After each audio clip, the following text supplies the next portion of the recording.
Welcome to the channel of Dream University. My name is Dharmanshu Dhakar. Let me briefly introduce myself. I completed my master's from JNU in 2021. Currently, I'm a PhD scholar. Uh, we have a Telegram channel for you for any query related to CUET PG Political Science. Uh, you will be getting information there. So the link is there in the description box. In this video, we will be doing a paper analysis of last year, which is the CUET PG Political Science, and the code is PGQ42. This video will be divided in two sections. First part will deal with 40 questions, and after the remaining questions will be dealt in another video. तो हम इस paper को analysis करेंगे। ये paper last year हुआ था, ये सितंबर में हुआ था। इस बार मोस्ट लाइकली आपका एंट्रेंस जो है वो जून में होगा, फर्स्ट या सेकंड वीक में। तो इसमें हम इस पेपर को देखेंगे तो अराउंड 100 क्वेश्चंस हैं, जिसमें से फर्स्ट 25 क्वेश्चंस हैं वो जनरल साइंस के हैं। उसके लिए एक हमारा टीम है, वो उस क्वेश्चंस को देखेगा। जनरली ये इसमें क्वेश्चंस होंगे लॉजिकल रीजनिंग के, डेटा इंटरप्रिटेशन भी कुछ होगा, इसमें जीके भी होगा, और कुछ इंग्लिश का भी सेक्शन होगा। तो वो सेक्शन इस वीडियो में नहीं डील करा जाएगा, वो एक हमारा टीम है जो इसको देखेगा। इस वीडियो में हम डायरेक्टली जब हम पेपर का एनालिसिस करेंगे तो हम 26 क्वेश्चन से स्टार्ट करेंगे। तो हम आगे कंटिन्यू करते हैं, और इस पेपर का जो लिंक है प्लस इसका जो आंसर की है वो उसका भी लिंक जो है वो डिस्क्रिप्शन में है। और अलोंग विद दिस, अगर उसके बाद भी आप लोगों को कुछ क्वेरी है तो उसके लिए हम फ्री वेबिनार्स करते हैं, जिसमें आप 1-to-1 इंटरेक्शन कर सकते हैं। तो आपका अगर कुछ और क्वेरी रहता है तो आप वो वेबिनार के थ्रू हमसे जुड़ सकते हैं। तो अब हम कंटिन्यू करते हैं, आपका ज्यादा टाइम ना बर्बाद करते हुए, कि हम इस पेपर को सॉल्व करने की कोशिश करते हैं। तो हम जैसे मैं बताया था कि हम डायरेक्टली 26 क्वेश्चन से स्टार्ट करेंगे।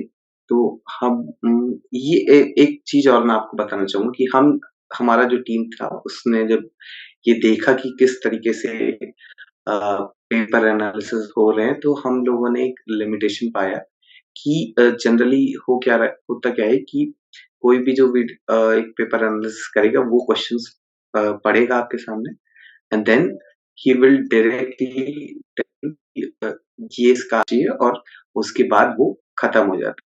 पर इस पेपर एनालिसिस में हम ये कोशिश करेंगे, जो भी एक स्टैंडर्ड बुक है, क्या ये क्वेश्चंस वो स्टैंडर्ड बुक्स की मदद से बन जाते हैं कि नहीं बन जाते हैं, या फिर मतलब कुछ ऐसे क्वेश्चंस आ रहे हैं जो स्टैंडर्ड बुक्स से नहीं बन सकते हैं, तो उसके लिए हम क्या मटेरियल रेफर कर सकते हैं।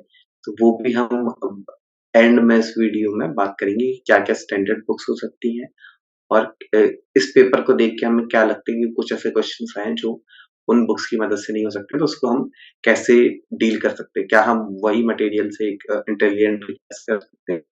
कुछ और हमें जो है वो रेफर करना चाहिए। तो हम अब जैसे कि हम डायरेक्टली 26 क्वेश्चंस को डील कर रहे हैं, तो हम एक बार मैं क्वेश्चन पढ़ देता हूँ। और क्वेश्चन है, asymmetrical features of federalism in India include. Options हैं ए बी सी डी करके 4 ऑप्शंस दिए हैं। तो हम एक बार सारे ऑप्शंस को देख लेते हैं, फिर हम देख सकते हैं कि क्या हमें कुछ क्वेश्चंस को हमें टिक करना चाहिए। फर्स्ट ऑप्शन है फिफ्थ शेड्यूल।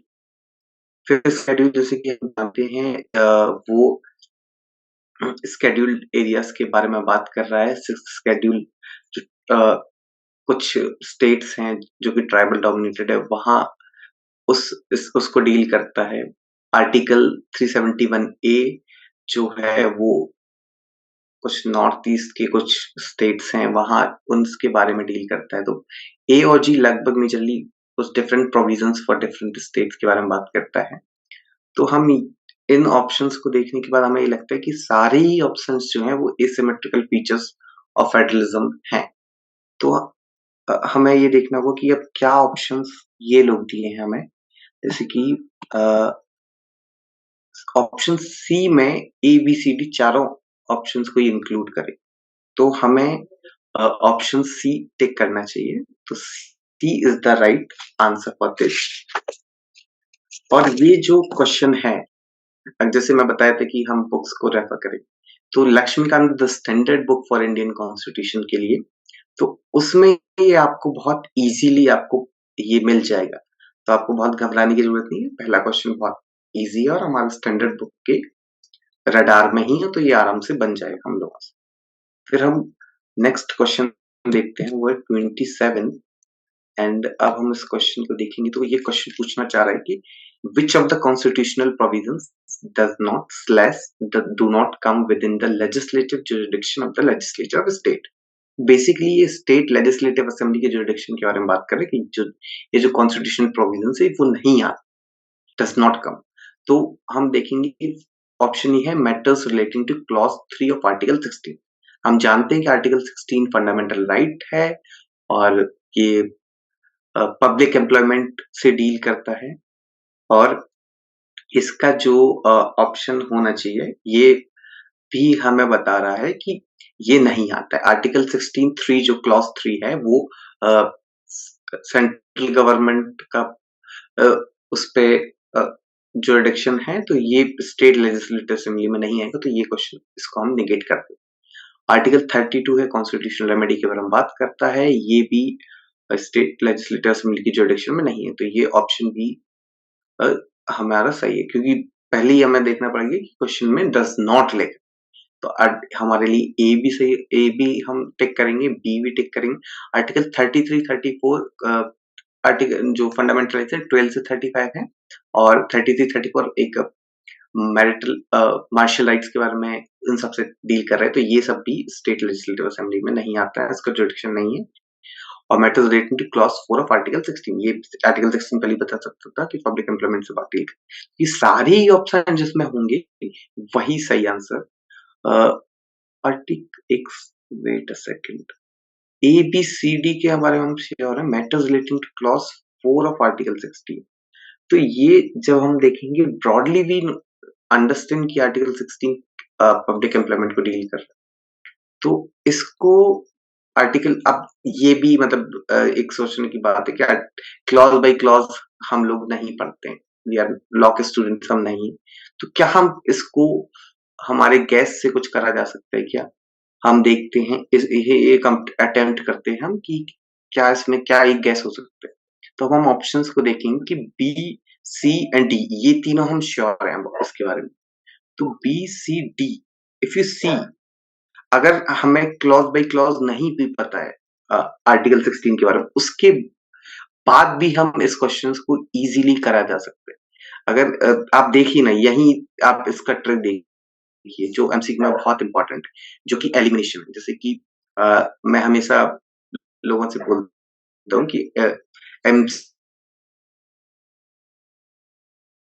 तो बी सी डी के बारे में हम श्योर हैं, और हम देखते हैं कि only option D B C D के बारे में बात कर, तो हम इसको हम ऐसे भी B C D E, okay, so option is article, option is A, B and C and D. तो हम 1 और 2 के बीच में फंसे हुए, क्योंकि वो दोनों ही क्वेश्चन जो हैं बीसीडी के बारे में बात करें, तो 3 और 4 तो नहीं हो सकता इसका आंसर, तो हम 1 और 2 देखेंगे। फिर उसके बाद ऑप्शन ए और बी में से हमें एक ए और ई के बारे में, इन दोनों में से श्योर होना पड़ेगा कि क्या बन सकता है क्या नहीं बन सकता है। तो हम आर्टिकल क्लॉज 3 के बारे में हम एक गैस कर सकते हैं कि ये भी जो है स्टेट लेजिस्लेटिव के जुरिडिक्शन में नहीं आती। ये क्वेश्चन थोड़ा सा कॉम्प्लिकेटेड सेंस में कि हमें क्लॉज के अंदर का जानकारी होनी चाहिए, तो इसको हम थोड़ा डिटेल में देख सकते हैं, बट एटलीस्ट ये स्टैंडर्ड बुक से ये क्वेश्चन आपसे नहीं बनेगा। तो ये एक बॉइल डाउन कर सकते हो आप, उसके बाद एक गेस आपको करना पड़ेगा। The answer is A for this. तो हम मूव फॉरवर्ड करते हैं, और इसके बाद जैसे आर्टिकल 28 है। आर्टिकल 28 बहुत इजी क्वेश्चन दिख रहा है। क्वेश्चन है reservation of seat for the एससीज and STs in the house of the People is provided under which article of the Constitution. ये हमसे पूछा गया है। तो वैसे तो आपको डायरेक्टली ये पता होना चाहिए क्योंकि ये इम्पोर्टेंट एक आर्टिकल है, तो ये आपको डायरेक्टली पता होना चाहिए। तो इसका आंसर है आर्टिकल 330। बट अगर हम देखा जाए तो ये ऑप्शन नहीं है, तो क्या करा जा सकता है फिर? एक question, okay, this is drop. इस क्वेश्चन को ड्रॉप कर दिया गया क्योंकि इसमें तीनों में से ही वो चारों क्वेश्चन, चारों ऑप्शन दिए हैं वो गलत है। इस वजह से इस क्वेश्चन को ड्रॉप कर दिया गया है। पर ये आपको पता होना चाहिए कि एससी एसटी जो रिजर्वेशन का प्रोविजन है किस आर्टिकल में दिया है, विच इज आर्टिकल 330। तो हम नेक्स्ट क्वेश्चन पर मूव करते हैं, विच इज क्वेश्चन नंबर 29। उसमें पूछा गया है which of the following articles were not inserted by the 42nd constitutional amendment act 1976। बड़ा ही आसान क्वेश्चन है, और ये तो हमें आइडिया है ही इसके बारे में। आर्टिकल 21A, अब हम ऑप्शंस को देखेंगे। आर्टिकल 21 है वो राइट टू एजुकेशन है, 2002 में आता है। तो ये तो 1976 में 42nd अमेंडमेंट की बात कर रहे हैं, तो सीधी सीधी बात है कि ए ऑप्शन को हम पकड़ लेना है। ठीक है, अगर हम देखेंगे कि हमें बी सी डी ई के बारे में नहीं भी पता हो, वैसे हमें पता होना चाहिए, पर अगर नहीं पता होता फिर भी हम इजीली गेस कर सकते हैं कि ए जो ऑप्शन है वो सिर्फ फर्स्ट ऑप्शन में दिया है, तो इसका आंसर 1 ही होगा। तो A is the option, this is how we eliminate. तो हम पुराने क्वेश्चन में अटेम्प्ट कर रहे थे, वो उसमें 2 में हम फंस गए थे, पर इसमें अब एक ऑप्शन सीधा सीधा पता चल रहा है। This is how you eliminate. Article 21A है वो 2002 में आता है, तो इसी वजह से इसका आंसर 1 होगा। इसमें आपको कुछ नहीं सोचना है, सीधे आपको अगर राइट टू एजुकेशन के बारे में पता है तो आपका काम बन जाएगा, विच इज फंडामेंटल राइट जो आपको हमें पता होना चाहिए। ठीक है, हम स्टैंडर्ड बुक अगर लक्ष्मीकांत रेफर करेंगे तो एटलीस्ट हाँ कॉन्स्टिट्यूशन में फंडामेंटल राइट्स तो पढ़ेंगे पढ़ेंगे। Another question is article 30 is the question. Question है who in the Constituent Assembly said that the doctrine of independence was not to be raised to the level of a dogma so as to enable the judiciary to function as a kind of super legislative or super executive. तो constituent assembly में ये पूछ रहा है कि किसने क्या कहा। तो अगर हम देखते हैं, जैसे जनरली हम स्टैंडर्ड बुक में लक्ष्मीकांत देखते हैं, तो सेकंड जो चैप्टर है उसमें कुछ बात हुआ है कि किसने क्या कहा, अगर वो बहुत फेमस है तो मतलब मुझे नहीं लगता कि ये क्वेश्चन उसमें आप डील कर पाएंगे। Then it all boils down कि अब आप क्या गैस कर सकते हैं। तो ये चारों ही मुझे नहीं लगता कि आप इसमें से कुछ गैस करा जा सकते। तो ये क्वेश्चन आपको जो भी है वो मतलब प्योर तुक्के पे, इसमें कुछ एलिमिनेशन का मुझे स्कोप नहीं दिख रहा है। और मैं इसका आंसर आपको बता देता हूँ। आंसर है इसका ए। तो आगे बढ़ सकते हैं। We have another question, which is okay, एक सेकंड, मैंने जो आंसर की देखा उसमें शायद A is not the answer, answer is D. तो ए होता, डी होता, we have no clue whatsoever कि इसमें से क्या सही हो सकता है। तो एक बार आपको बता देता हूँ कि इसका आंसर डी। अब हम मूव फॉरवर्ड करते हैं। तो क्वेश्चन नंबर हम एक बार देख लेते हैं। Question number 31। द क्वेश्चन है the parliament of India consist of, option A the house of the people, the council of states, president, prime minister, speaker. तो पार्लियामेंट ऑफ इंडिया बहुत ही सिंपल है, लोकसभा, राज्यसभा। और लोकसभा को हाउस ऑफ द पीपल कहते हैं, Rajya Sabha council of states कहते हैं, प्लस प्रेसिडेंट होता है उसमें। तो इजीली हम देख सकते हैं ए, बी एंड सी।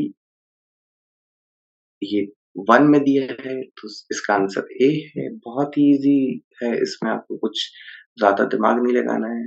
तो पार्लियामेंट के चैप्टर हम पढ़ेंगे तो उसमें हमें पता ही होना चाहिए। उसके बाद क्वेश्चन आता है article article sorry, the question is 32 question है। उसमें ये क्वेश्चन को ड्रॉप कर दिया गया है, तो मुझे नहीं लगता इसका मतलब भी कि ये जो सारे ही ऑप्शन दिए या तो वो सही नहीं है या फिर मतलब उसमें से एक से ज़्यादा जिस तरीके से फ्रेमिंग हुआ है वो मतलब उसके ऑप्शन उस तरीके से नहीं है। तो हम इस क्वेश्चन को नहीं डील करेंगे। ये क्वेश्चन ड्रॉप कर दिए। Then we are moving forward to the next question which is 33। The question is कि पार्लियामेंट में बाय लॉ क्या-क्या कर सकता है parliament? A. Extend the jurisdiction of a high court. Option B. Establish a common high court for two or more states. Option C. Constitute a high court for a union territory. Option D. Establish administrative tribunal for each state. Option is appointment judges of the high courts.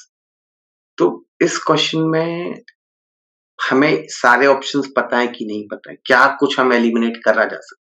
अगर सारे पता होता है तो कभी दिक्कत ही नहीं होता है एमसीक्यू में, पर कभी-कभी सारे नहीं पता होता है, 3 के बारे में पता है, 2 के बारे में नहीं पता है, तो हम वही कोशिश करेंगे क्या हम इसमें एलिमिनेशन लगा सकते हैं। पार्लियामेंट में by law, option E is appoint जजेस of the High Court. Parliament जो है वो अपॉइंट नहीं करती है हाई कोर्ट के जजेस, तो सीधी-सीधी बात है कि ई जहां-जहां होगा वो आंसर तो नहीं हो सकता। तो इफ यू सी देख लिए बहुत इजीली आप एलिमिनेशन के लिए जा सकते हैं क्योंकि 2, 3, 4 में ई ऑप्शन है। तो ये तो गलत हो गया है, तो option 1 is only left out. तो इसका आंसर होगा ए। बहुत इजी है, एलिमिनेट करिए और इजीली आप इस क्वेश्चन को डील कर सकते हैं। फिर नेक्स्ट क्वेश्चन है क्वेश्चन नंबर 34। क्वेश्चन पूछ रहे हैं हमसे which constitutional amendment lowered the voting age from 21 to 18 years. ये बहुत ही इजी क्वेश्चन है। इसका आंसर होना चाहिए 61st अमेंडमेंट एक्ट 1988। ये फंडामेंटल राइट का अगर आप चैप्टर पढ़ेंगे या फिर मतलब ऊपर-ऊपर से भी अगर कॉन्स्टिट्यूशन पढ़ेंगे देन ये आपको पता होना चाहिए कि ये बहुत इंपॉर्टेंट कॉन्स्टिट्यूशनल अमेंडमेंट है।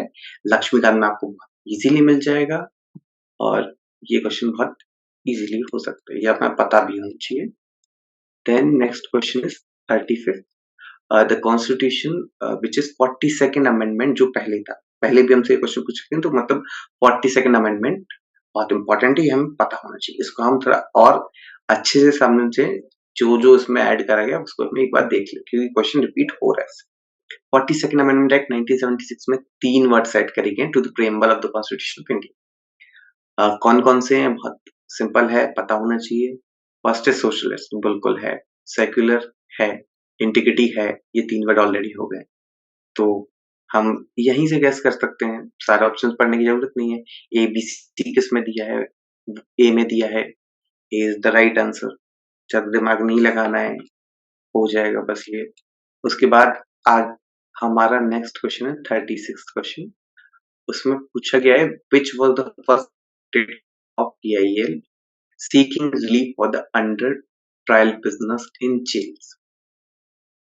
तो ये अगेन ये क्वेश्चन है, कुछ क्वेश्चंस हमेशा पेपर्स में होते हैं जिसको मतलब वो ऑलमोस्ट सभी नहीं कर पाते हैं या फिर करते हैं तो वो गेस के बेसिस पे करते हैं। तो they are sort of out of syllabus type का मान लीजिए या फिर जो भी तो क्योंकि पीआईएल का चैप्टर हम बिल्कुल पढ़ेंगे। बट द पॉइंट इज कि पीआईएल में किस केस में क्या हुआ है दैट बिकम्स वेरी कॉम्प्लिकेटेड। इसमें हम एक गैस ही कर सकते हैं, इससे ज्यादा कुछ कर नहीं सकते। तो इस क्वेश्चन का आंसर है बी, हुसैन नारा खातून versus state of Bihar 1970। Obviously बात है कि पीआईएल में ये एक क्वेश्चन पूछ लिया कि बिजनेस के बारे में, ट्रायल बिजनेस के बारे में जेल कुछ और भी पूछा जा सकता था। इसलिए हर केस को हम नहीं हर केस का याद नहीं रख सकते, व्हिच इज कि इसमें जाके आप तुक्का लगाइए। इसके सिवा आप ज्यादा कुछ नहीं कर सकते, गैस ही कर सकते। क्वेश्चन नंबर 37 के two statement, one is labeled as assertion A, other is labeled as reason R.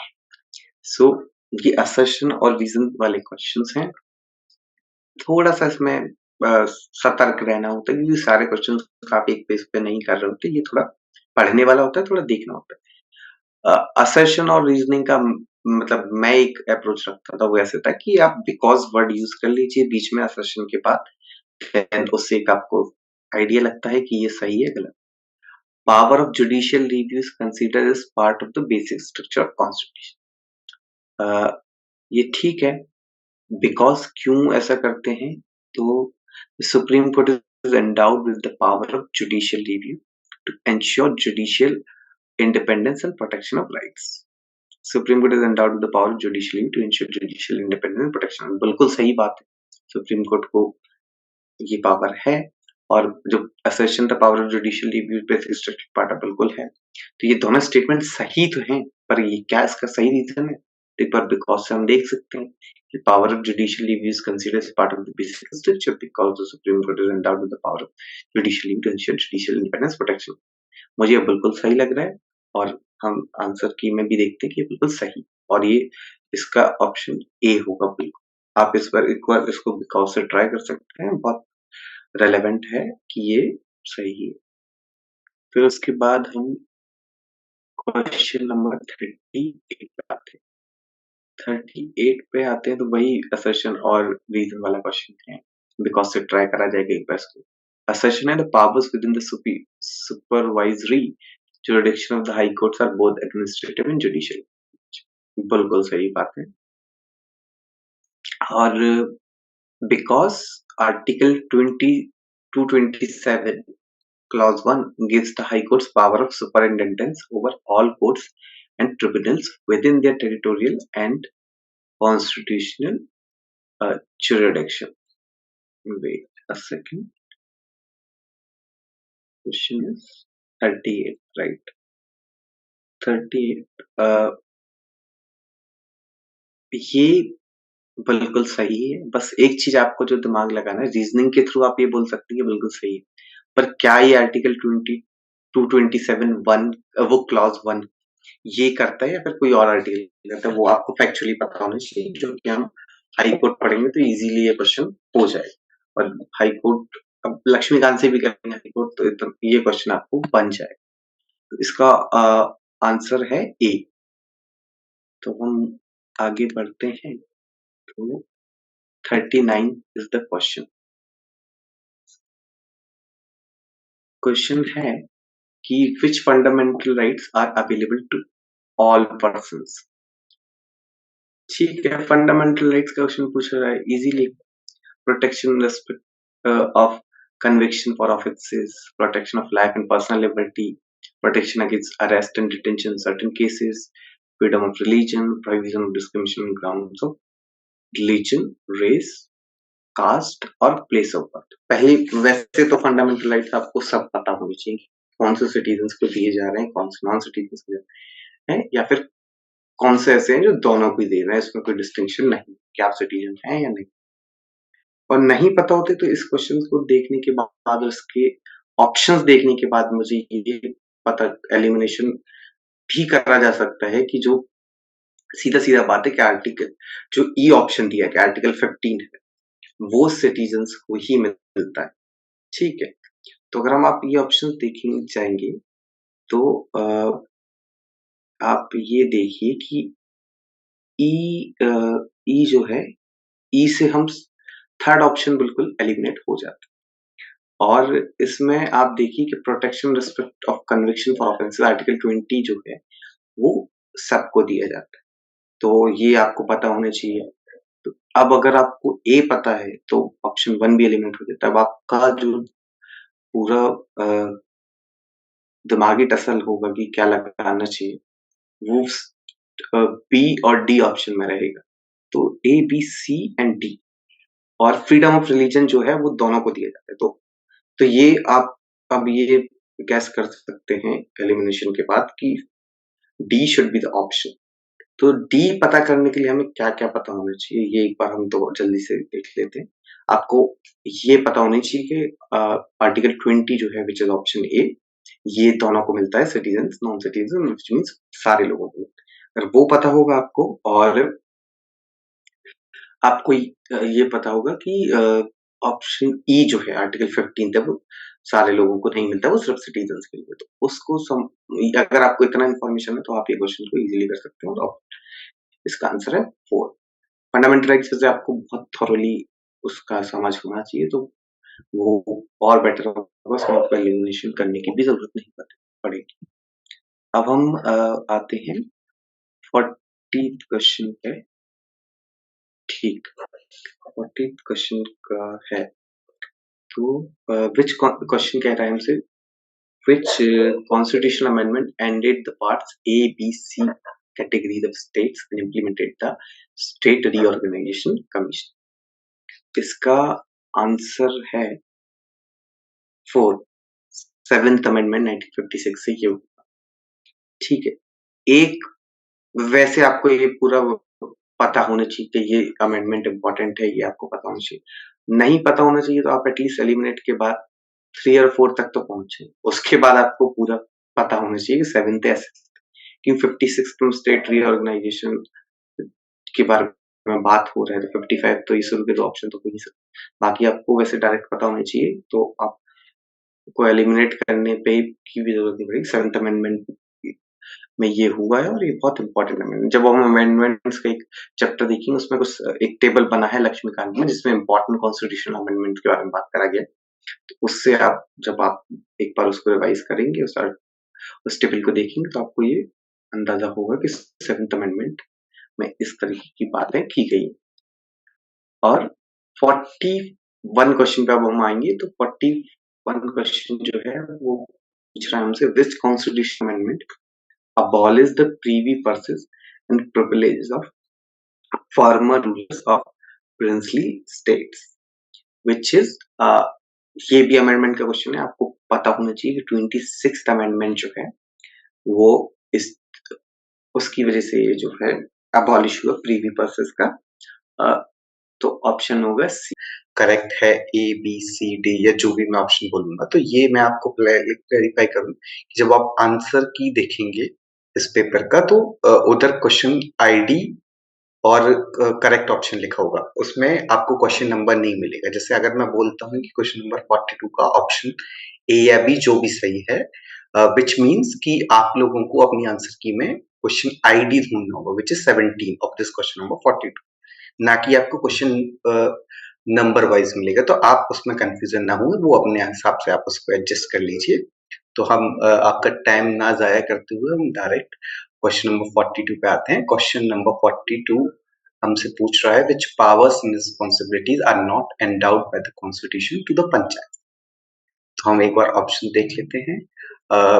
Options हैं the preparation of plans for economic development, second option is the implementation scheme for economic development and social justice, third option है agriculture including agricultural extension, and the option 4 is regulation of slaughter homes and tanneries। तो जैसे मैंने बताया था कि elimination method कई questions में काम कर जाता है, तो इस क्वेश्चन में मैं ये देख सकता हूँ ऑप्शंस पढ़ने के बाद कि इसमें एलिमिनेशन बहुत इजीली वर्क कर जाएगा। जैसे कि ऑप्शन नंबर 4 जो है regulation of slaughter homes and tanneries, इस ये पंचायत का सब्जेक्ट नहीं होता है, तो हम इजीली बोल सकते हैं कि ये ऑप्शन ही करेक्ट है। बाकी 3 ऑप्शन का आपको अगर एग्जैक्टली नहीं पता होगा, पर अगर आपको 4 पता होगा कि ये नहीं डील करता है पंचायत, तो आप इजीली ये क्वेश्चन को कर देंगे। तो इसका आंसर है क्वेश्चन नंबर 42, विच उसका आईडी 17 है, उसका करेक्ट आंसर है डी। तो हम आगे बढ़ते हैं क्वेश्चन नंबर 43 पे। 43 क्वेश्चन है असर्शन और ओके ओके पता नहीं कुछ टेक्निकल इंग्लिश था। तो क्वेश्चन नंबर 43 जब हम देखेंगे, तो ये असर्शन और रीजन का क्वेश्चन है। तो जैसे मैं आपको पहले वीडियो में बता सकता हूँ, इसको बिकॉज की तरह लगा के हम कोशिश करते हैं कि इसको समझने की कोशिश करें। तो क्वेश्चन नंबर 43 जो क्वेश्चन है वो हमसे उसमें असर्शन वाला जो स्टेटमेंट है वो है, minister shall hold office during the pleasure of the president. ये बिल्कुल सही है। अगर आप मिनिस्टर्स, काउंसिल ऑफ मिनिस्टर्स या कैबिनेट मिनिस्टर्स वाला चैप्टर पढ़ेंगे या फिर आप पार्लियामेंट भी पढ़ेंगे, तो आपको ये आइडिया होगा कि they hold office only during the pleasure of the president. उसके बाद इसने इसको रीजन दिया है। पहले हम एक बार देख लेते हैं कि ये दोनों स्टेटमेंट सही है कि गलत है। एक्सप्लेनेशन सही है, इसका करेक्ट एक्सप्लेनेशन है या नहीं वो हम बाद में देखेंगे। सेकंड स्टेटमेंट वो है the council of ministers shall be collectively responsible to the house of the people. ये भी बिल्कुल सही है और ये भी सेम चैप्टर आपको मिल जाएगा। और इसका पर हम बिकॉज़ लगा के एक बार ट्राई करते हैं कि क्या इसका ये करेक्ट एक्सप्लेनेशन है। तो minister shall hold office during the pleasure of president because the council of ministers shall be collectively responsible to the house of the people. आप ये देख सकते हैं इन दोनों का कोई कनेक्शन नहीं बैठ रहा है। तो इस हिसाब से option second will be the right answer. Option second है both A and R correct but R is not the correct explanation of A.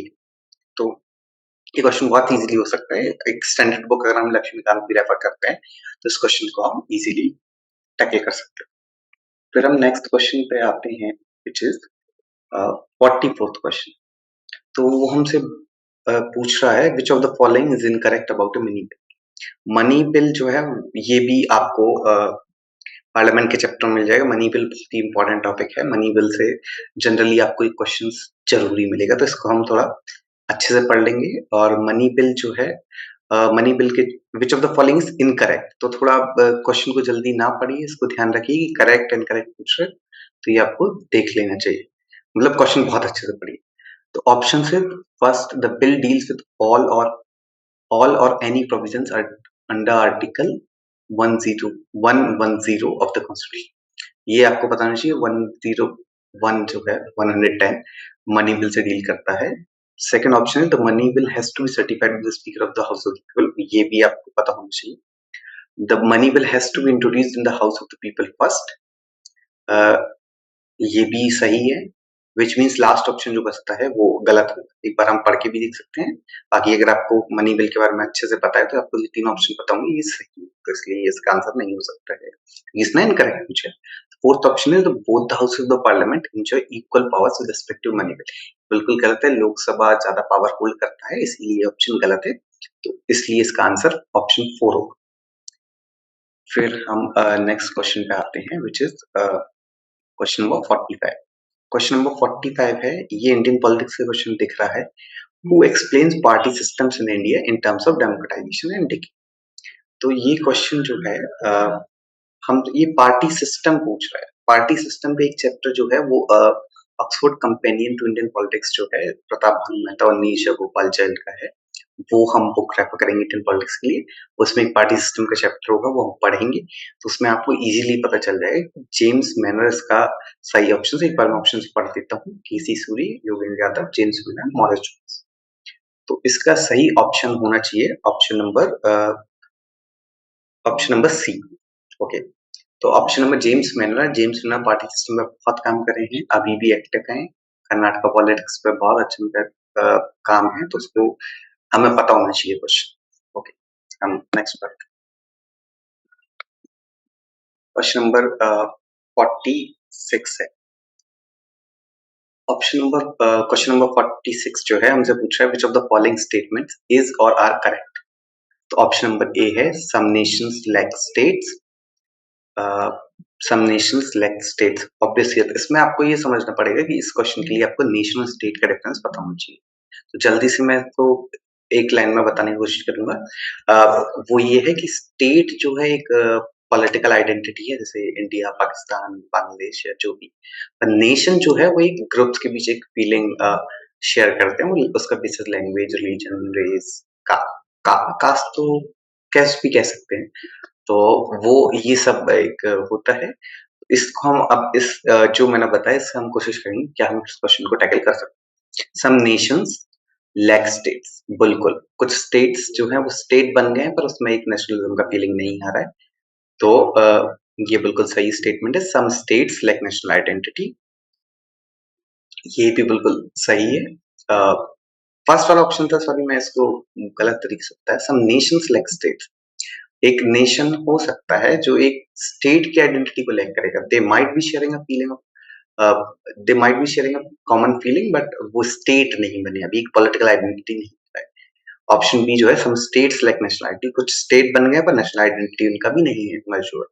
Option number C is some nations occupy more than one state. तो सीधी बात है कि कुछ Nations ऐसे भी हैं, मतलब एक स्टेट के अंदर बहुत सारे नेशन हो सकते हैं, वो एक से ज्यादा स्टेट ऑक्युपाई कर रखे हैं। जैसे मान लीजिए कि पंजाबी एक आइडेंटिटी है, तो पंजाबी इंडिया में भी है, पाकिस्तान में भी है, तो ये ओवरलैप कर रहा है, मोर देन वन स्टेट ऑक्यूपाई कर रहा है, तो ये भी सही है। ऑप्शन डी है some states contain more than one nation, तो ये भी सही है कि कुछ स्टेट्स में एक से ज़्यादा नेशन हो सकते हैं, इंडिया जो केस है वो कुछ इसी टाइप का है। तो ये चारों ही ऑप्शन सही हैं, इसीलिए option number 4 is the right. बहुत इज़िली अगर आपको स्टेट नेशन के बीच में डिफरेंस पता हो तो इज़िली आप ये क्वेश्चन को कर लें। फिर क्वेश्चन तो यहाँ से ये चीज़ें पता चलता है कि बीच में कुछ अ, इंडियन पॉलिटिक्स के क्वेश्चन भी आए थे, शुरू में कॉन्स्टिट्यूशंस के क्वेश्चन थे, फिर देन अब ये पॉलिटिकल थियरी का क्वेश्चन नज़र आ रहा है। तो क्वेश्चन पूछ रहा है who among the following political philosophers can be associated with the idea of luck egalitarianism. इसके लिए हम स्टैंडर्ड बुक पॉलिटिकल थियरी के लिए राजीव भार्गव यूज़ करेंगे। इसमें हम कुछ सिलेक्टिव चैप्टर्स पढ़ेंगे, कॉन्सेप्ट जो पॉलिटिकल कॉन्सेप्ट्स हैं। उसके बाद जैसे ये क्वेश्चन है which who amongst the following political philosophers can be associated with the idea of luck egalitarianism. Luck equality concept है, अगर आप इक्वलिटी पढ़ेंगे तो आपको पता होगा, इक्वलिटी के चैप्टर में बहुत इजीली अवेलेबल हो जाएगा। लक इक्वलिटेरियनिज्म का कॉन्सेप्ट है, उससे रोनाल्ड डॉर्किन जो है वो इसके बारे में बात करते हैं। इसको हम डिटेल में जानेंगे, पर इतना हमें पता होना चाहिए कि लक इक्वलिटेरियन के कॉन्सेप्ट के बारे में रोनाल्ड डॉर्किन ने बहुत कुछ लिखा है। तो हम इसका ऑप्शन 4 होगा व्हिच इज ऑप्शन डी। तो हम आगे बढ़ते हैं। बहुत इजी क्वेश्चन है ये, मतलब one of the easiest questions है पॉलिटिकल थ्योरी में जो आपको मिलेंगे। क्वेश्चन नंबर 48 पे अब हम आ जाते हैं। ये भी असर्शन और रीजन का क्वेश्चन है, बिकॉज का यूज करेंगे। अ, ये एक सेकंड में इसका क्वेश्चन नंबर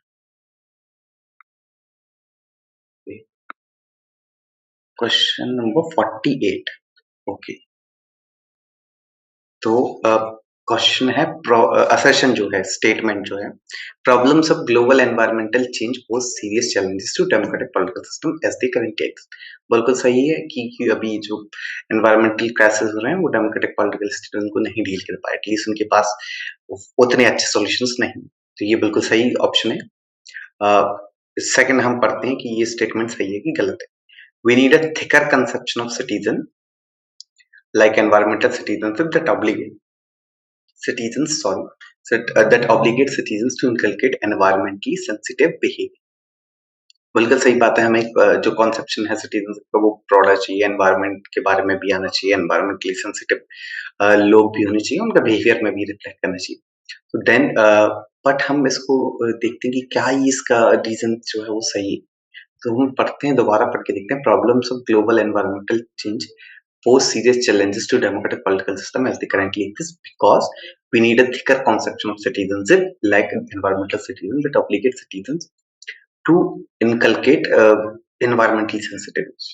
ये related है, but in the sense कि ये इसका करेक्ट एक्सप्लेनेशन नहीं बन रहा, क्योंकि ऊपर वाले में वो डेमोक्रेटिक पॉलिटिकल सिस्टम को एक तरीके से जिम्मेदार ठहरा रहे हैं कि वो ये इस इश्यूज को नहीं डील कर पा रहा है। इसमें बात आ रहा है कि सिटीजन्स का क्या बिहेवियर है, तो ये इसका करेक्ट एक्सप्लेनेशन नहीं, हालांकि रिलेटेड है, पर ये इसका करेक्ट एक्सप्लेनेशन नहीं दिखाई दे रहा, विच मीन्स कि ऑप्शन नंबर बी जो है वो सही हो जाए।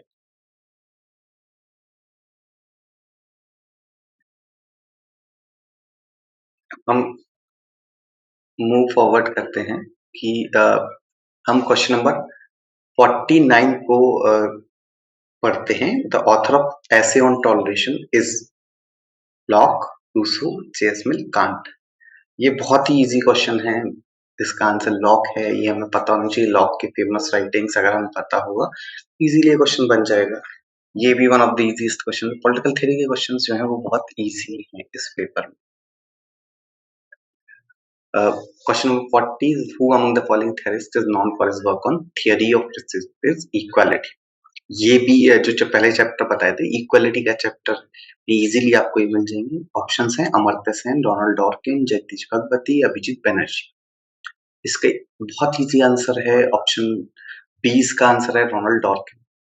तो हम आगे बढ़ते हैं, इसमें कुछ ज्यादा डिस्कस करने का है ही, तो पता होना चाहिए। क्वेश्चन नंबर 51 पे आते हैं। तो क्वेश्चन नंबर 51 का रिक्वायरमेंट है, वो हमसे पूछ रहा है who describe democracy as the tyranny of the majority.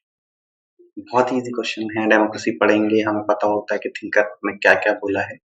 तो इसका ऑप्शन है Tocqueville, David Held Habermas and Carole Pateman. तो इसका बहुत ईज़ी आंसर है option option A is the correct answer.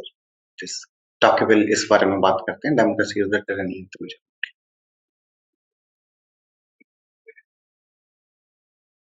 52 question हम देखते हैं। 52 भी रीज़न और असर्शन का क्वेश्चन है। ओके, नो, नो, ये रीज़न और असर्शन का नहीं है, ये स्टेटमेंट्स हैं, हमें ये बताना है कि choose the most appropriate answer from the given. ये पूछ रहे हैं ये दोनों स्टेटमेंट सही है, गलत है, एक सही है, एक गलत है, इस टाइप का क्वेश्चन है। तो thin multiculturalism views, first statement पढ़ रहा हूँ। Thin multiculturalism views some cultural differences as occurring between liberals and non-liberals. Let me read it again. Thin multiculturalism views some cultural differences as occurring between liberals and non-liberals. ये statement गलत है। Multiculturalism का chapter से हमें एक theoretical समझ होगा तो हम इसको बता देंगे कि मल्टीकल्चरलिज्म की ये डिबेट में लिबरल्स और नॉन लिबरल्स के बीच में जो कल्चरल डिफरेंसेस हैं उसके बारे में बात कर रहे हैं, ये बिल्कुल गलत है। Thick multiculturalism views all cultural differences disagreements between groups that already agree on liberal values पे सारे मल्टीकल्चरलिस्ट एग्री नहीं करते हैं, तो ये भी बिल्कुल गलत है। तो इसका ऑप्शन होगा B, both statement 1 and statement 2 are incorrect. Okay, let's move forward. Question number 50। ये क्वेश्चन जो है, क्वेश्चन नंबर 53 जो है, ये हमसे ऑथर्स, जो फेमस ऑथर्स है कुछ, उनका बुक्स के बारे में पूछ रहा है। ओके, तो ये तो सीधे-सीधे आपको पता होना चाहिए, इसमें कुछ ज़्यादा कुछ नहीं करना है, पर हम देखते हैं कि क्या इसमें एलिमिनेट हो सकता है, कि 2 ऑथर्स का हमें पता हो तो बाकी से काम चल सकता है। तो ट्राई करते हैं हम इसको। अ, जैसे कि सिमन डे बर्बर है, ये बहुत फेमस है, पॉलिटिकल थ्योरी का कोई भी इंसान है उसको पता होना चाहिए। ये सेकंड सेक्स किताब लिखी है, बहुत फेमस फेमिनिस्ट रही है, व्हिच इज़ ए का 4 होगा। ओके, ए का 4 अगर आप देखेंगे कि 1 और 4 ऑप्शन में है, व्हिच मीन्स ए और डी में है, तो इस तरीके से बी और सी एलिमिनेट हो जाते हैं। ओके, अब हमें देखना है कि ए और बी में से कौन सा सही है, तो हम बी देखते हैं। बैटे फ्रेडमैन, बैटे फ्रेडमैन का जो है वो द फेमाइन मिस्टीक है, बट ये इतनी फेमस नहीं है, तो हम ये बोल सकते हैं कि ये इसमें आपको डिस्काउंट दे सकते हैं। तो हम इसमें देखते हैं सुसन मौला ओकिंजू एस करके इन्हें लिखा है। इनका फेमस राइटिंग है, वो आपको पता होना चाहिए, justice, gender and the family. तो डी का ऑप्शन सेकंड देखते हैं, व्हिच मीन्स सीधे-सीधे आपको पता चल रहा है कि option 4 is the right, which means option D is the correct.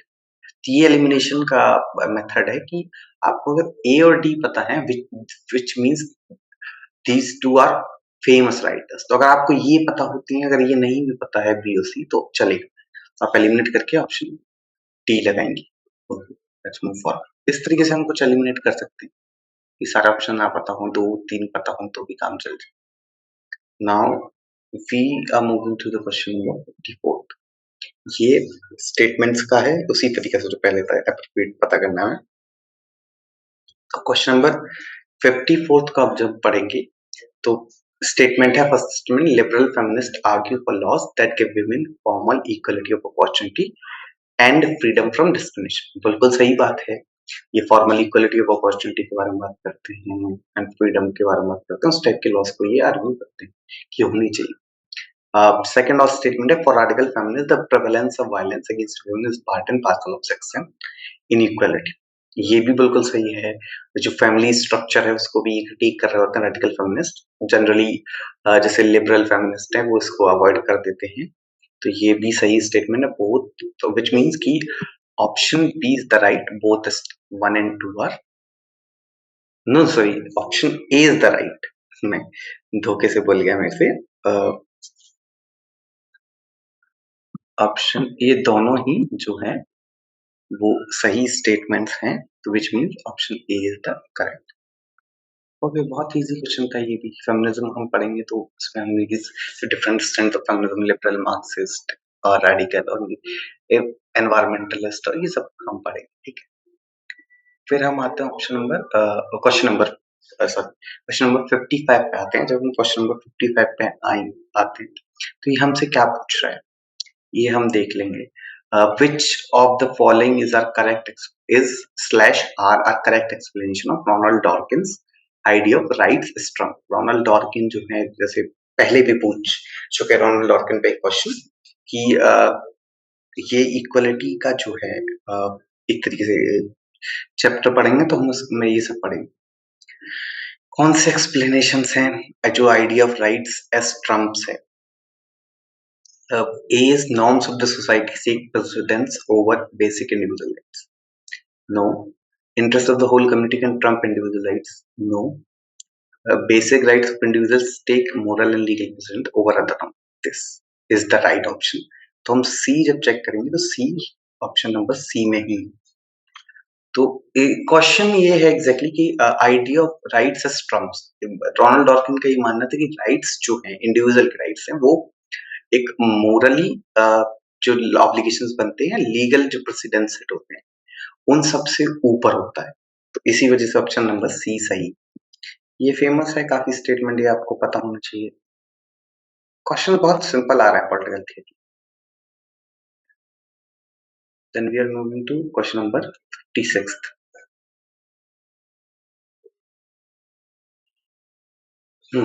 ये जर्मी बेंथम पहला statement, Jeremy Bentham the founder of utilitarian ridicules natural rights as a pernicious fiction. Okay, ये सही बात है कि यूटिलिटेरियनिज्म को फाउंडर हैं जो जर्मी बेंथम, वो रिडिक्यूल एक तरह से क्रिटिसाइज करते हैं नेचुरल राइट्स को कि ये सब एक फिक्शन है, ये मनगढ़ंत कहानी गढ़ी गई है। बिल्कुल बात सही है, ये जर्मी बेंथम इसी तरीके की व्यूज रखते थे। ये नेचुरल राइट्स को नहीं मानते थे, ये मानते थे सेकंड स्टेटमेंट में human rights are believed to have been derived from the idea of natural law. ये बात सही है।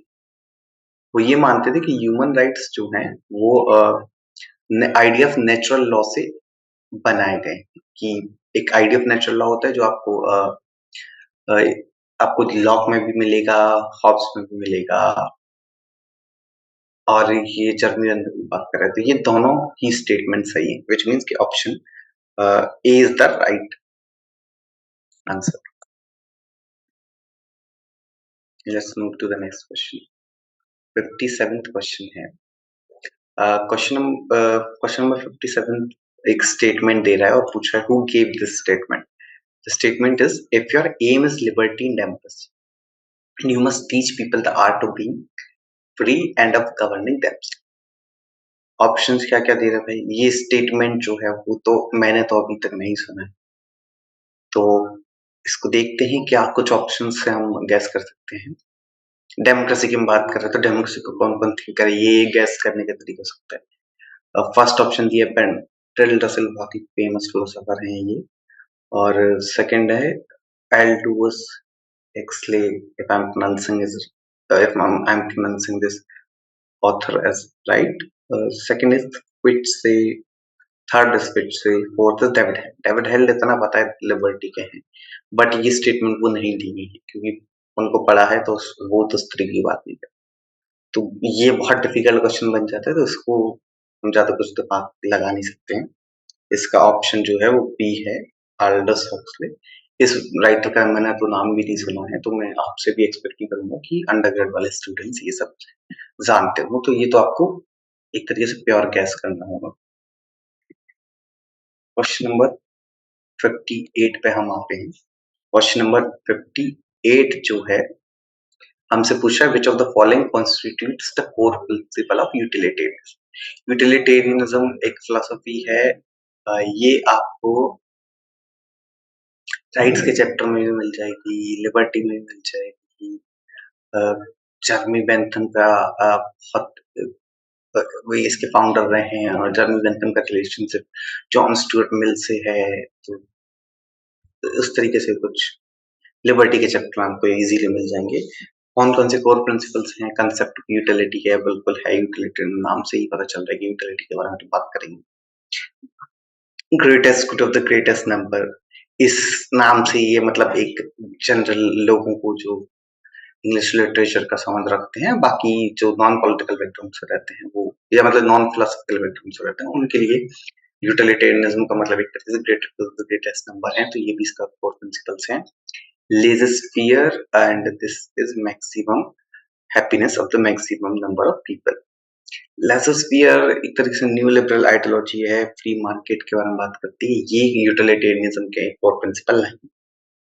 और option D is maximum happiness of maximum number of people. तो हम ये गेस कर सकते हैं कि सी कहाँ-कहाँ आ रहा है, वो हम हटा दें। सेक्स ऑप्शन नंबर 2 और 3 में सी है तो ये तो नहीं हो सकते हैं। देन ऑप्शन नंबर ए 1 और 2 रह गए हैं और डी जो है वो भी आना चाहिए, तो option 4 is the best answer और इसका आंसर डी है। ओके, 59th क्वेश्चन पे आते हैं। Who among the following defined citizenship as full and equal membership in political community. Citizenship का क्वेश्चन है, सिटीजनशिप भी हम राजीव भार्गव से पढ़ेंगे। ये बहुत सिंपल है, full and equal membership in political community के बारे में। किसने इसको डिफाइन करा सिटीजनशिप को? Options are Derek Heater, T H. Marshall, Will Kymlicka, R S. ये। इसका आंसर है टी.एच. मार्शल। ये बहुत ही सिंपल क्वेश्चन है। सिटीजनशिप पे अगर आप थोड़ा भी ऊपर से भी पढ़ते हैं तो आपको ये आइडिया लग जाता है। टी.एच. मार्शल इसका आंसर है। क्वेश्चन नंबर 60 पे आते हैं। ये भी पॉलिटिकल थ्योरी का क्वेश्चन है। Who among the following advocates the entitlement theory of justice.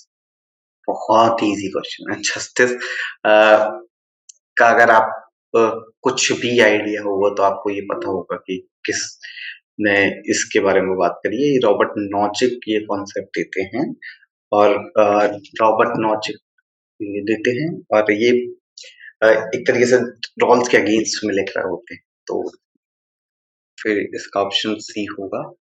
Okay, बहुत सिंपल क्वेश्चन आ रहे हैं। थियरी में आपको ज्यादा दिमाग नहीं लग पा रहे हैं, हालांकि थियरी का पोर्शन हम बहुत अच्छे से पढ़ेंगे। 61 क्वेश्चन जो है, जॉन रॉल्स इज यूटिलिटेरियन है, सोशल कॉन्ट्रैक्टरियन है, परफेक्शनिस्ट है, मार्क्सिस्ट है। John Rawls theory of justice हम पढ़ेंगे जस्टिस वाले चैप्टर में। उसमें आपको इजीली पता चलेगा कि ये सोशल कॉन्ट्रैक्टरियन थियरिस्ट। ये आपको पता होगा कि ये सोशल कॉन्ट्रैक्ट की तरह से ही इमेजिन कर रहे हैं अपनी थियरी बिल्ड करने के लिए, उसी टाइप के टूल्स यूज कर रहे हैं, तो ये सोशल कॉन्ट्रैक्टरियन है। फिर क्वेश्चन नंबर 62 आता है। 60 नंबर ये क्वेश्चन पूछ रहा है हमसे, the word ideology was coined by de Tracy, Karl Marx, Fukuyama, Dennis Bell sorry. तो इसका आंसर है option number A is the correct.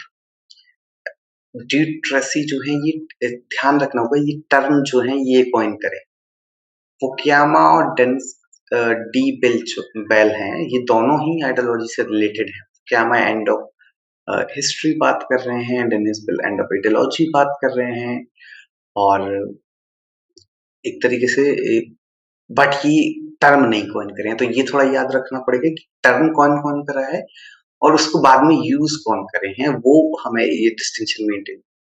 तो हम जो भी एक इम्पोर्टेंट कॉन्सेप्ट्स पढ़ते हैं उसके टर्म को जो देखेंगे कि ये टर्म कौन करा, तो ये एक उस तरीके से एक क्वेश्चन हमें एक लेसन दे रहा है कि इस तरीके से हमें अप्रोच करना चाहिए। ओके, सो क्वेश्चन नंबर 63 हम पढ़ते हैं। तो पूछा, the author of Nicomachean ethics is Plato, Aristotle, Socrates, Hobbs.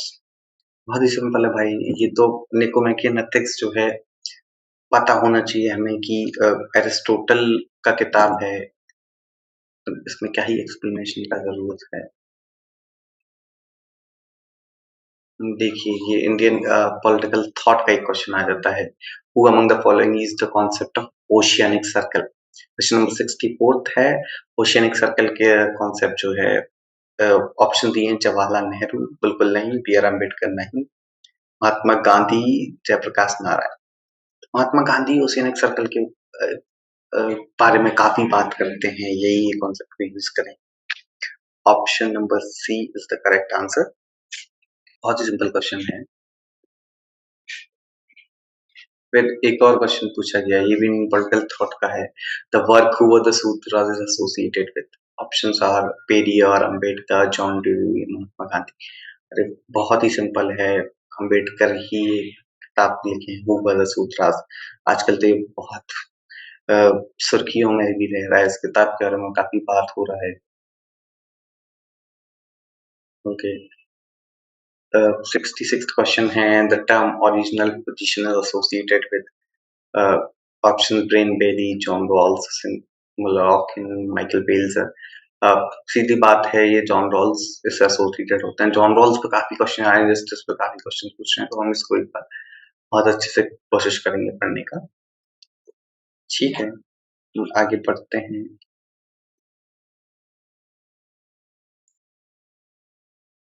लेविथा was written bye. अरे हाँ, अरे साहब क्या क्वेश्चन है ये। ऑप्स लिखे हैं इसको, इसमें भी क्या ही बताया जाए। बहुत इजी क्वेश्चंस आ रहे हैं कुछ तो। क्वेश्चन नंबर 68 है। क्वेश्चन पूछा, who among the following defined politics as the authoritative allocation of value. ये क्वेश्चन कंपैरेटिव पॉलिटिक्स का है। ये भी बहुत इजी क्वेश्चन है। ऑप्शंस हैं Harold Lasswell, David Easton, Adrian Leftwich, Ian Bell. तो इसका आंसर है डेविड ईस्टन। डेविड ईस्टन जो सिस्टम्स थ्योरी के बारे में बात करते हैं, उसमें ये बताते हैं कि पॉलिटिक्स, उसमें तो नहीं बताते हैं पर ये अपना एक पॉलिटिक्स का समझ इस तरीके से बताते हैं कि पॉलिटिक्स है अथॉरिटेटिव एलोकेशन ऑफ वैल्यूज है। Option B is the right answer of question number 63।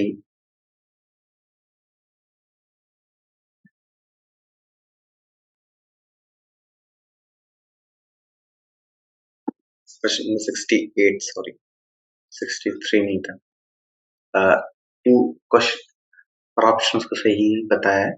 Who among the following is considered as a reluctant Democrat? Question number 69 है। reluctant Democrat किससे एसोसिएटेड है? ऑप्शंस हैं J.S. Mill, J.J. Rousseau, Thomas Hobbes, Locke. reluctant Democrat का जो concept है वो हम J.S. मिल से एसोसिएट करते हैं, तो ये भी सही है। हम नेक्स्ट क्वेश्चन पे आते हैं, क्वेश्चन नंबर 70। ये इंडियन पॉलिटिकल थॉट का क्वेश्चन है। क्वेश्चन है, सप्तम theory of state is associated with. Option are Kautilya, R S Sharma, JP Narayan, M N Roy. Kautilya सप्तम थ्योरी के बारे में बात करते हैं, सप्तांग थ्योरी ऑफ स्टेट। ये भी बहुत इजी क्वेश्चन है। इंडियन पॉलिटिकल थॉट भी हम जो है वो पढ़ेंगे, पर इस पेपर में ये पता चल रहा है कि इंडियन पॉलिटिकल थॉट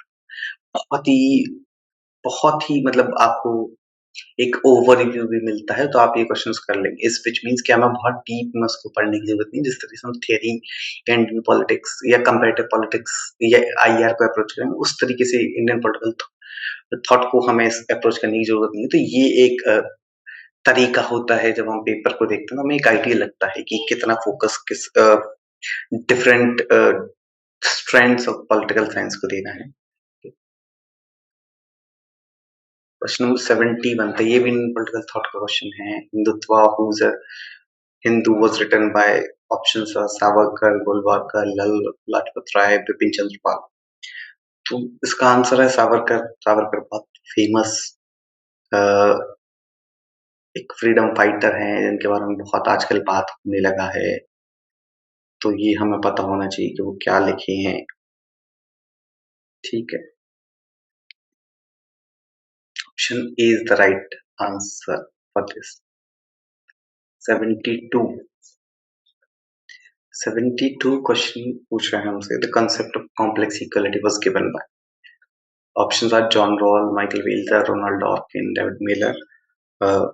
इसका आंसर है माइकल वेल्जर। हम इक्वालिटी का जो चैप्टर पढ़ेंगे अनुराग जी पार्क, उसमें ये बहुत एक्सप्लिसिटली लिखा है कि माइकल वेल्जर कॉम्प्लेक्स इक्वालिटी का एक कॉन्सेप्ट फाइंड करते हैं। देखिए कितने सिंपल क्वेश्चंस आ रहे हैं, जस्ट आपको ऑथर पता होना चाहिए, उसका कॉन्सेप्ट पता होना चाहिए। Even they are not asking what exactly complex equality is. बहुत ही इजी तरीके से अप्रोच करेंगे तो भी बहुत कुछ क्वेश्चन हम जो है कर लेंगे। Next question is 73, which is asking Isaiah Berlin is the author of, चार ऑप्शंस दिए हैं, ऑप्शंस हैं. First is taking right seriously, second is four essays on liberty, third is the constitution of liberty, fourth is what's wrong with negative liberty. तो ये इज़ाइल Berlin जो है वो liberty के बारे में बात कर रहे हैं, जो पॉजिटिव नेगेटिव लिबर्टी का भी एक डिस्टिंक्शन देते हैं. फिर इसका आंसर होगा B, four essays on liberty. एक फेमस उनका आर्टिकल है, I think it's not a book if I remember it right. तो उसमें ये कुछ बात कर रहे हैं, चार कैरेक्टराइजेशन एग्जैक्टली चार एसेज लिखे गए हैं फोर एसेज ऑन लिबर्टी. ये लिखे हैं, तो option B is the right. फिर देखिए एक और सिंपल सा क्वेश्चन आ गया है. क्वेश्चन हमसे पूछा जा रहा है कि consideration of representative warrant was authored by. Options Plato, James Mill, JS Mill, John Locke. इसका ऑप्शन है सी, जेएस मिल जो है वो ये टेक्स्ट लिखे हैं. तो ये भी बहुत सिंपल है. आपको जेएस मिल की जो राइटिंग्स हैं वो हम ये तो करेंगे कि मेन जो थिंकर्स हैं इंडियन पॉलिटिक्स में या पॉलिटिक्स या किसी भी पॉलिटिकल साइंस के स्टूडेंट्स में, तो हम उसमें जो इम्पोर्टेंट राइटर्स हैं उनका किताब और आर्टिकल्स या फेमस जो भी उनसे रिलेटेड चीजें हैं वो सब हम एक बार अच्छे से देख लेंगे.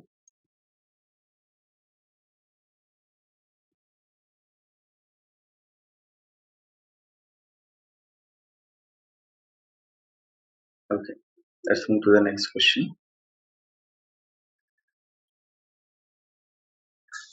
Next question is 75th question. The United Nations is, मतलब अब जो है IR का क्वेश्चन चालू होने वाला है. 75th is the United Nations is question is a multinational corporation. Second option is international organization. Third is non-governmental organization, NGO basically. Second is business entity. बहुत ही सिंपल है. यूनाइटेड नेशंस क्या है? एक इंटरनेशनल ऑर्गेनाइजेशन है. तो option B is the right answer.